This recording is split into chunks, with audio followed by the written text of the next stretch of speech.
Audio రికార్డింగ్ను విశ్లేషించబోతున్నాం.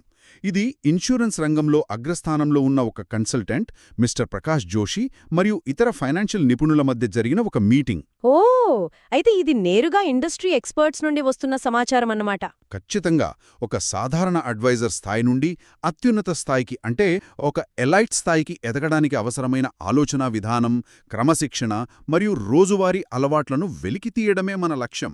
అంటే ఇది కేవలం ఇన్సూరెన్స్ వాళ్లకి మాత్రమే కాదు కదా? అస్సలు కాదు.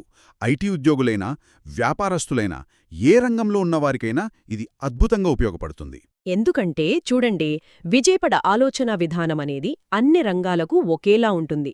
ఈ సోర్స్లో నాకు బాగా నచ్చిన విషయమేంటంటే, విజయమనేది ఏదో అదృష్టం వల్ల రాదు. అది ఒక పకడ్బందీ వ్యవస్థ, ఒక సిస్టంను నమ్ముకుని ప్రతిరోజూ చేసే పనుల వల్ల వస్తుంది అని చాలా ప్రాక్టికల్గా చెప్పారు. సరే, దీని కొంచెం లోతుగా విశ్లేషిద్దాం. అద్భుతమైన ఫలితాలు సాధించాలంటే ముందుగా చాలా స్పష్టమైన లక్ష్యం ఉండాలి అని ఈ చర్చలో పదే పదే ప్రస్తావించారు కదా.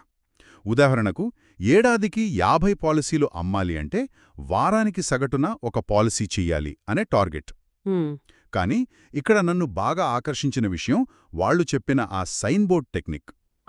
అది చాలా పవర్ఫుల్ టెక్నిక్. అంటే నేను బాగా పనిచేయాలి అనో, ఎక్కువ సంపాదించాలి అనో కాకుండా, నవంబర్ 3, 2025 నుండి నవంబర్ 2, 2026 వరకు నేను 50 పాలసీలు చేస్తాను అని ఒక బోర్డుపై స్పష్టంగా రాసి, రోజూ నిద్రలేవగానే మరియు